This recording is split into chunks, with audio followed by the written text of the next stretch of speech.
Today I want to teach you how to use a miter saw. This is a compound sliding miter saw, but you can use any miter saw. A miter saw that just does angle cuts, a miter saw that does angle cuts and bevel cuts, or a sliding compound miter saw.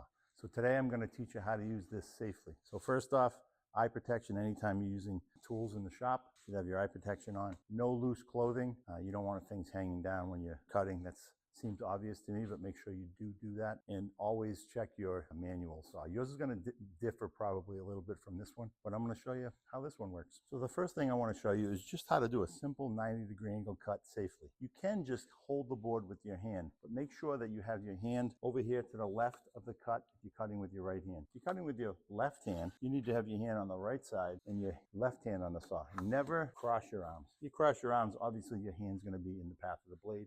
We don't want that. If you're just using your hands, you're going to hold it tightly to the fence. That's the problem when my students use it. Sometimes they don't have it perfectly tight to the fence, and it can be a real issue with this because the way the teeth are going on this, you're going to come out and you're going to plunge in and go back, and it's going to want to lift that board up and pull it backwards. And if it's not tight to the fence and you don't have any pressure on top, it's going to lift that board up and create a kickback. It's not going to kick back at me, but it is going to ruin the piece, and it could ruin the saw. So you have to be careful with that. Make sure you have your hand on it to the left of the blade, like I said. Have some pressure on it. You have to check your own. But on this one, I have this button here that allows me to come down. So if you had a line, you'd want to come down, line it up with your line. Then you can come back up, come out, and now this is a safety. I have my thumb on top. I can come down, all the way down, full speed,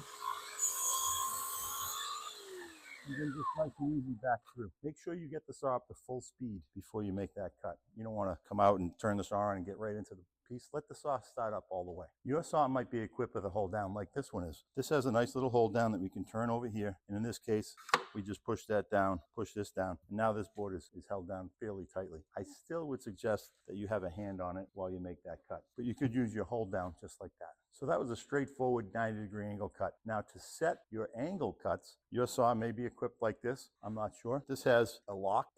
When it's down, it's locked in place. You have to lift this up first. It still won't move. You have to push on this little button on this, slide it over to whatever angle you want. There's a little line here that tells you what one you're lined up on, and you can move it over to whatever angle you'd like it to be, and then lock it back down, and we can make that cut. And I'm sure your saw has this. It has set angles for angles that you use most often. If we just start to slide it, it'll click in at certain angles like 10 degrees, 22.5, 31.6, and over at 45. If your saw isn't a sliding compound miter saw, this one can do either way. Right now it's locked in so it can't slide. And in this case, all you would do is the same thing. You'd hold your piece and you'd come down through the cut like that.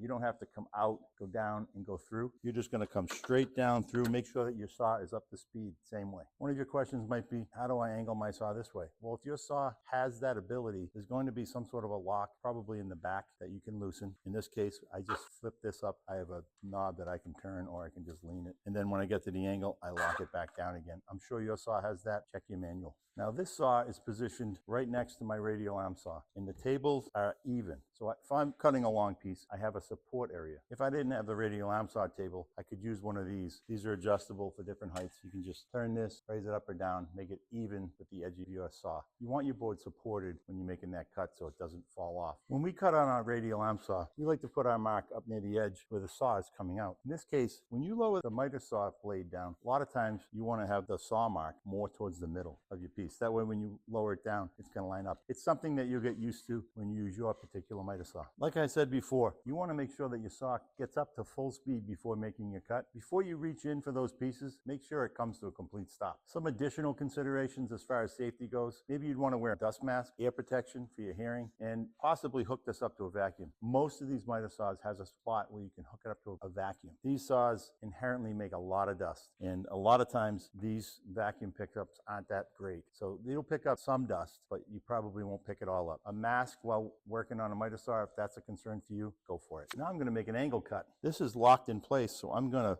push down my release, and let's move it over to 30 degrees. I line it up on the 30-degree mark and lock it back down. Yours may be a little different. I'm going to hold this one with my hand. My left hand goes here, my right hand goes here. Now mine, if I press this button only and not the thumb, I can come down and I can line it up with my corner. I bring it back up after I've got it lined up, and I'm going to turn it on. I'm going to come all the way out. and then I'm going to slowly go through. Once the blade stops, I can clear the work. Now let's make a bevel cut. I'm going to loosen the back portion of my saw. We'll tip it over to 15 degrees and we'll lock it back in. Now I'm going to do the same thing. I'm going to bring it down first, put it where I think I want it. If I had a line and I was cutting to a line, that's where I'd put it. Now I'm going to turn it on and make the cut.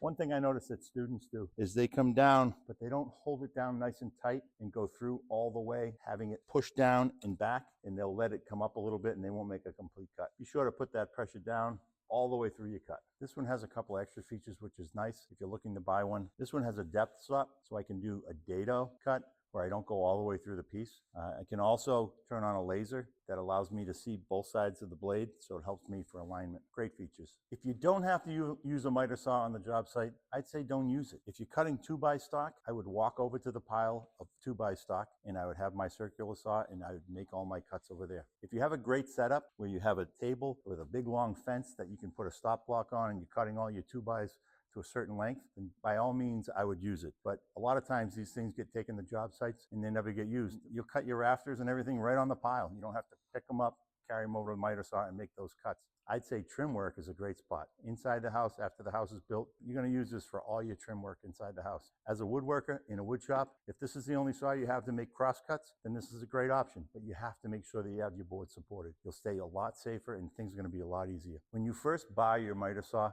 it may need to be calibrated. Check your manual for how you calibrate. You want to calibrate it so that it's not perfectly 90. When it locks into that 90-degree slot, you're going to want to make sure that it's calibrated. There are just a few screws here that I could loosen and I could calibrate it if I needed to. This one's been calibrated. Also, same thing with 90 degrees up and down like that. Check your manual for that and calibrate it once and you'll probably stay calibrated forever. Those are the basics for using a compound miter saw. If you have any questions, ask them in the comments. I'll be glad to get back to you. Follow for more. Thanks.